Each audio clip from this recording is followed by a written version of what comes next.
Hi. Okay, yeah, this is too bright.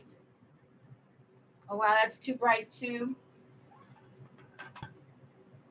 All right, that's better, huh? Is that a little better now? Well, welcome to Commander Runningcloud's log. What a day, what a day, what a day, what a day. I meant to get on earlier, but the hackers have been at my computer and it wasn't charging right. A couple of nights ago, I was watching Far Side and I fell asleep. And when I woke up, the battery was dead. So I don't know. Maybe they hacked into it then. I'm not sure. But I'm here now. And I've been really busy, cleaning up for hours today because I had such a good dream. I had such a good dream. Wait, let me take these out of my ears so I can hear myself. I have to keep my ears covered to keep those little things out, the things that blow in the air.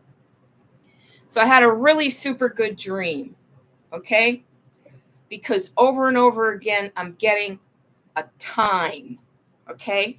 I'm getting a time that this is going to be coming to the next movement soon, okay? I'm finally getting, it's down to days. It's down to days. Okay, I'll just say maybe, a week, maybe more or less than a week. But I've gotten days, and the days are coming so clear through my head. It's coming through my head that the change is coming. The change is coming. And that just gave me so much inspiration. Look, I even made up my bed. Yeah, I shook out my bed. I made up my bed. Look, I even cleaned up my floor. Of course, there's a great big pile of junk over there if you can see it. But I did extra laundry too, so all my clothes are drying over there and I feel really, really much better because I see an end coming to this situation that I'm living in here. But I did find another, in, thing stuck inside of me. And the thing in my face is still jumping. The tooth is still upset, but so much better. Just so much better. So much better. That's how I'm feeling. I'm feeling so much better. So much better. Yes, I just get up so you can see my dress. That's the only reason that I got up and walked around like that. Because I know you girls love fashion as much as I do. Anyway, today I listened to the radio a lot while I was cleaning, and it was really great. I found an excellent channel. But I heard a couple of songs that really disturbed me. One was like, I'm going to kill my ex, but it's a real lightweight tune, but it says I'm going to kill my ex, or I just killed my ex. I think it's I just killed my ex.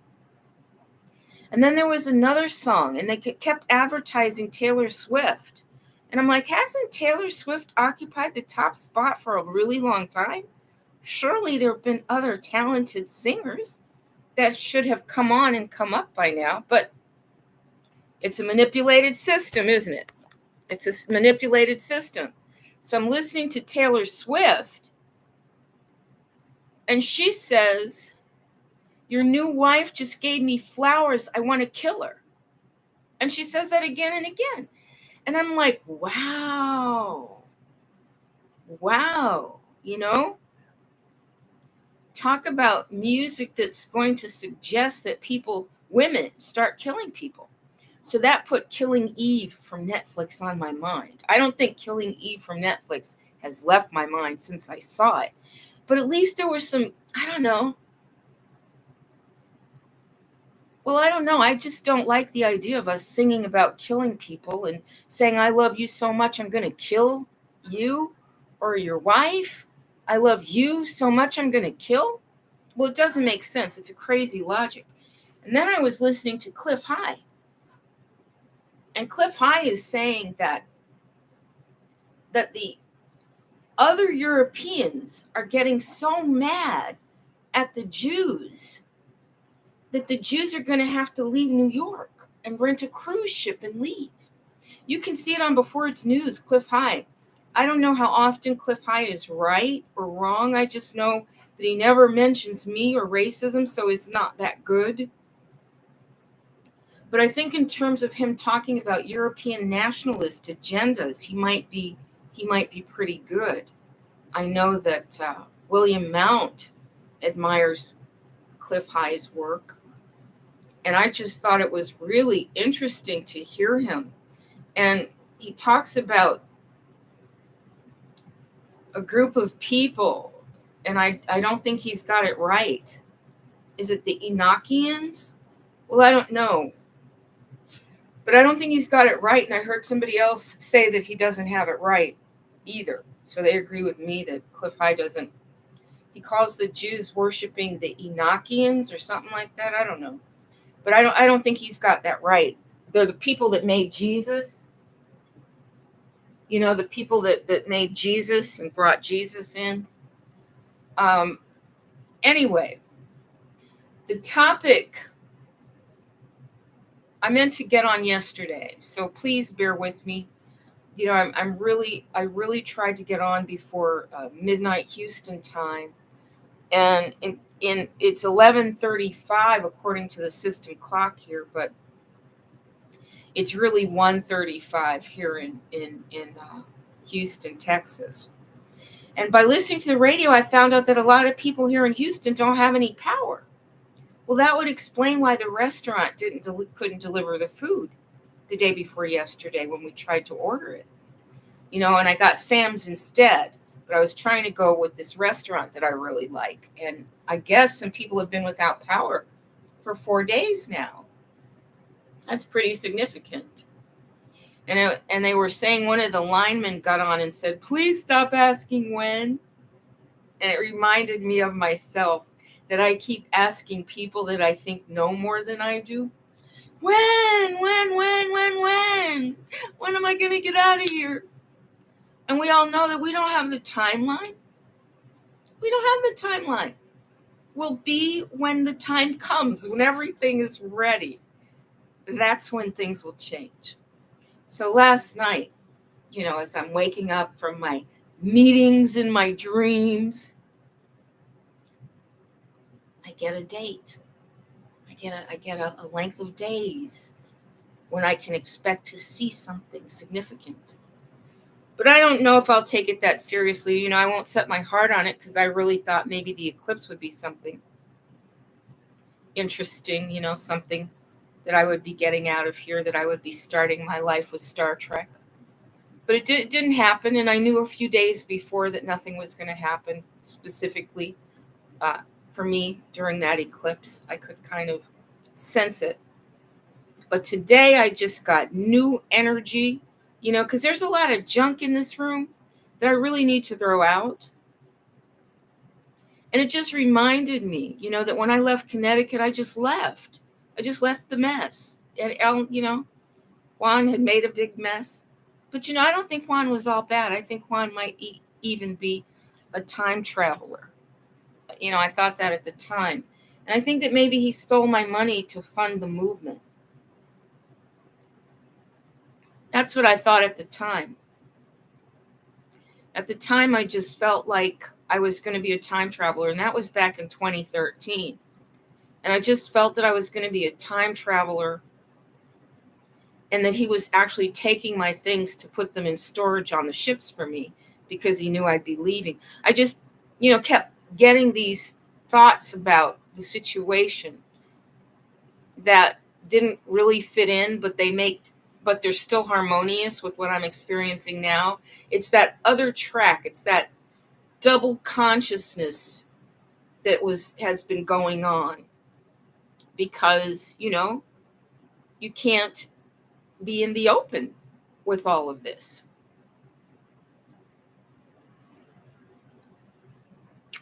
So then I'm listening to the radio, I'm hearing this music. A lot of it is really good,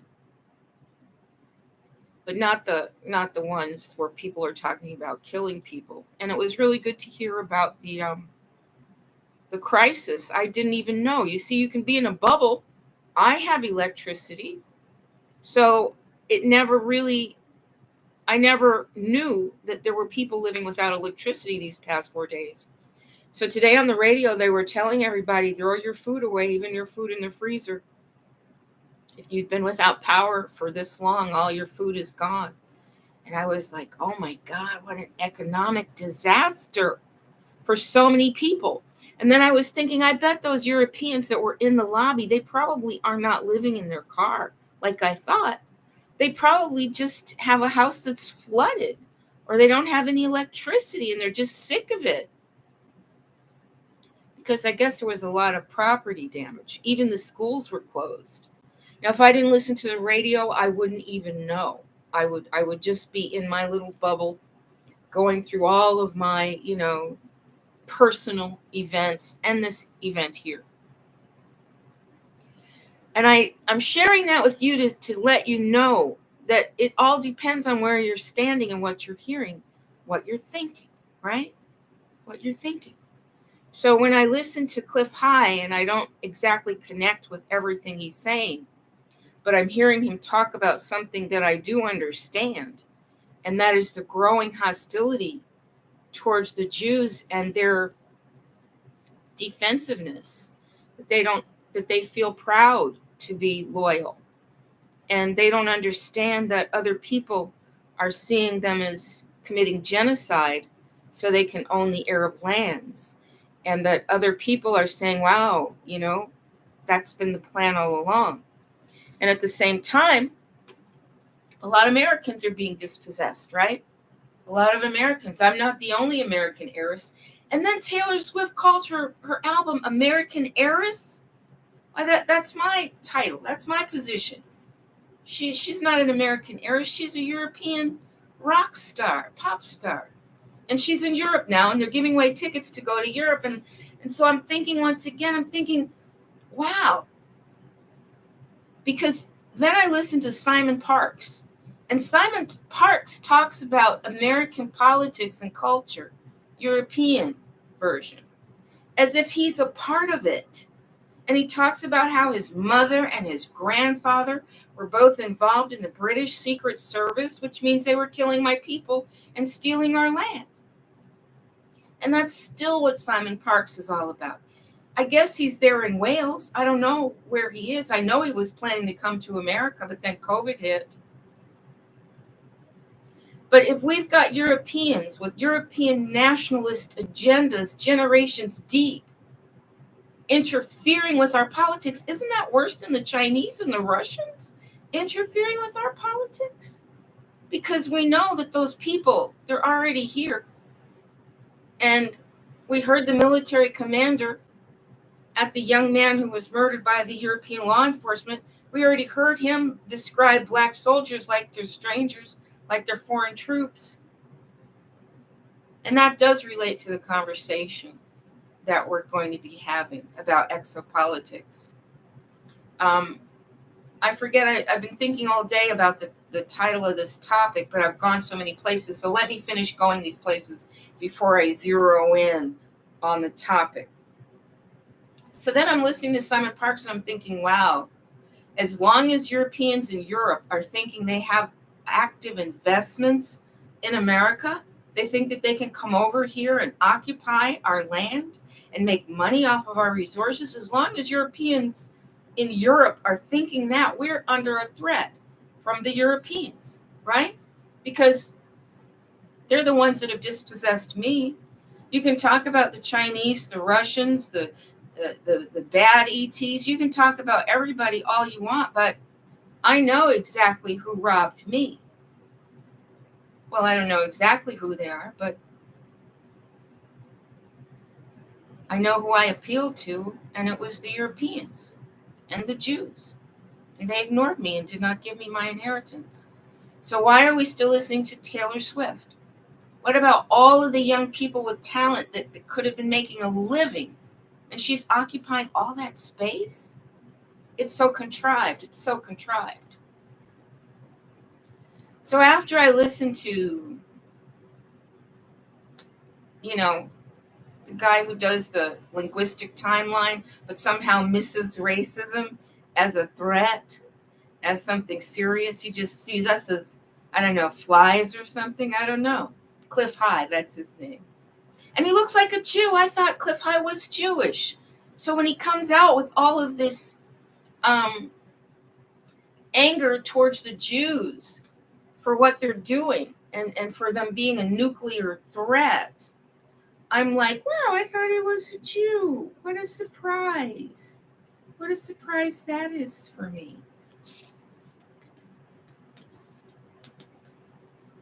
Because he's not. I don't know.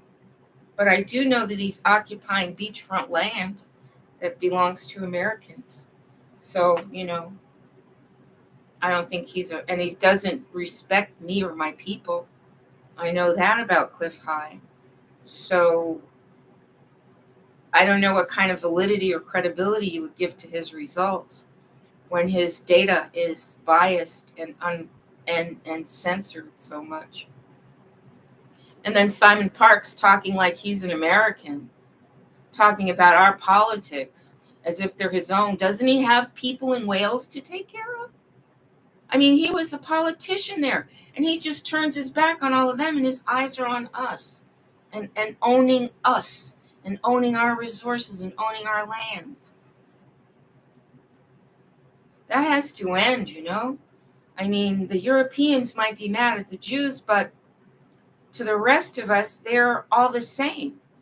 The other Europeans are just as covetous and dishonest and warlike as the Jews, as they see the Jews as being. There's no difference where I stand. So then I listened to Alex Jones. Now, I listened to other people report about the Iranian president, and I don't know if they found his body yet, but I think Alex Jones gave me the report that I could do the most with, and I'll tell you why. Because Alex Jones immediately zeroed in on what was weird and inconsistent about the entire story. Alex Jones said that it was no weather for a helicopter, that anybody that would take a helicopter up in that weather was headed for suicide, and they'd have to know it. So I thought a lot about that. Well, I didn't think very much about that. Things kind of clicked together for me. I said, well, then he didn't go there for what he said. And I started thinking about what Gina Marie Colvin Hill shows us with the spaceships in the sky, in the raindrops and the clouds and all around the sun. And she has really done a good job documenting the intergalactic war that's happening in our space, in our sun, in our solar system. And I thought about these cloaked ships, and I thought, wow, I wonder if the Iranian president didn't go to meet one of the cloaked ships so he could leave, so he could evacuate, because it's time. The time is so near. And how could you have a new Earthian civilization without the Persians? I mean, all you have to do is look at a Persian rug to see that they have a magnificent intelligence, an artistic sense. If you look at the complexity of a Persian rug, and you know how old some of those Persian rugs are, you would say, how in the world could they have conceptualized this design and then made it happen? It's just such a huge job. From getting the threads, dyeing the threads, sorting the threads, designing the picture, putting it in the loom, putting it, in the frame of the carpet, making the frame of the carpet, poking each one in. A Persian carpet sells for so much money because it's a miraculous event. So how could you have any kind of human civilization begin on another planet from the Earth, and not the ones that are slave trading drug addicts, not those, not the ones that have already gone out there and embarrassed us, but the refugees from the Earth? Well, you'd have to have the Persians there. So that made me think that he must have gone to meet a ship. He must have gone to meet a ship. And he had to do it like that because I'm under a lot of surveillance here. Okay, I just told you they hacked into my electrical. You saw them flash the lights. They flashed the lights, and they made it so my machine wouldn't charge, that my computer book wouldn't charge. Didn't charge right. Kept it plugged in for hours, and it would only get to 50%. I had to do a workaround. And they watch me when I leave. They watch me. They hover at my door. So when I was thinking around the eclipse, I was thinking, how are they going to even get me out of here without attracting a lot of attention? They would have to actually open a portal in my room to get me out of here with all of this surveillance that I've got on me. You know, these people, they watch me. It's their job. And I was thinking, I can't just come and go from here. I'm under surveillance. And I'm not even a dignitary. Imagine how much surveillance the president of Iran was under. The only way that he could leave was if he did it in a super big way, right? I mean, I love to watch Columbo.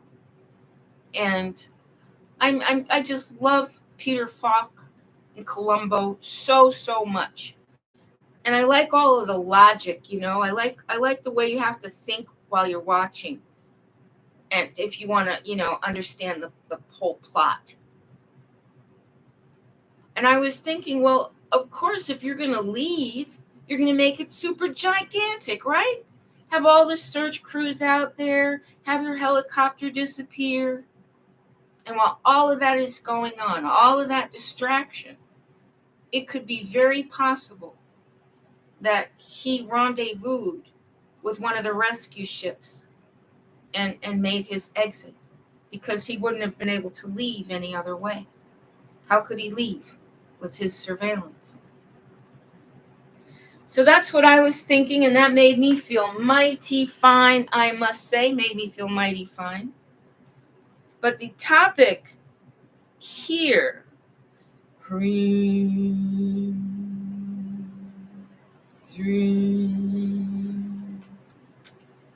is mutual understanding. Mutual understanding. And I've been sort of thinking about that. And let me remind you, as my dearest friend, JL, would say, bear with me. Because I'm working my way through all of these concepts, and I'm doing it with you. So bear with me, because I'm not able to present you with a cohesive, you know, conversation. I'm not able to present you with something, you know, very cohesive, because I'm working it through, and I want you to work with me. Mutual understanding as part of exopolitical diplomacy is extremely important. And it begins with definitions. Have you noticed that when you're looking at a legal document, it will define the terms that they're using? You means blah, blah, blah, blah, blah. We mean blah, blah, blah, blah, blah. And they're very specific about what terms mean. Because one thing you can bet on, and that is that you have to settle on the definition of terms when you're negotiating with anyone. When you're negotiating with anyone about anything at all, and it's serious, you have to settle on terms.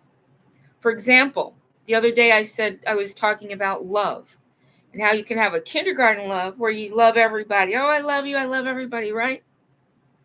But as soon as that kind of love goes under a challenge, people start to differentiate themselves and say, well, I don't love you that much, or I don't love you like that.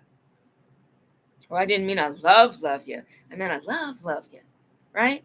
So you would have to define, what does love consist of? How do you know when you are loved? What happens? What happens in a loving relationship? You know, you could break it down to the actions, not how you feel, but how you communicate it, right? Because mutual understanding begins with how you define things in your own semiotic universe, right? in your own mind, where you make sense out of words, where you make sense out of symbols, where you make sense out of events, where you make sense out of the data that you receive. You create your semiotic system, your system of meaning. And it's very individual. It's very individual. You know how somebody will say, oh, that's our song. And that's their song because something special happened between that couple that they both experienced while that song was playing. So that song isn't just a song to them anymore. It's an evocation of a memory. When I was using the term understanding, I got caught up for a while because there are some people in cyberspace, like Fleur Brun, for example, Fleur Brun, that make a really big deal out of the word understanding. And a lot of the people in the sovereign movement make a very big deal out of the word understand, because they say that when you understand, you're under, and you need to overstand, right? And then there was a very legal thing that if someone is trying to kidnap you and they read you your Miranda rights and they say, do you understand? And you say, no, because I haven't done anything wrong. So no, I don't understand. Well, then you have some legal standing, supposedly, but we all know that the law doesn't work on this planet.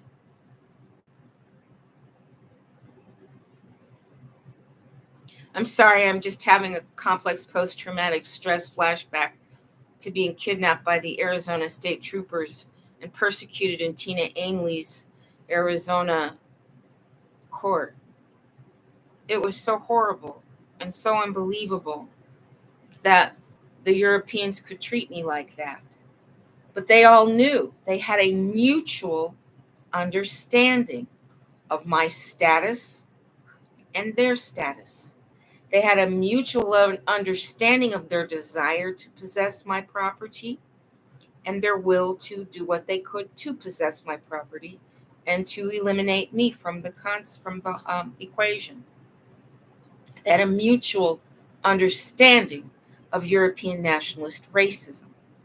And no one had to tell them how to act or what to do to a certain point. Once they got their initial directions, they knew what to do because they knew the mutual understanding. Okay? So as we plan to leave this system and these people, we are not going to be moving into a new society that's all happy to see us. Okay? Individuals there are saying what individuals here are saying, and that is, we don't want those refugees. We don't have enough stuff for them. We don't want them occupying that land. That land is our land. That land is special to us. We like that land over there. We don't want to share our beaches with them. We don't want them here. Because it would be abnormal if there were not dissenters. We're not going to have everybody say, oh, yay! Earthian refugees, yay! And they don't know our value system, but they know what's happening on Earth.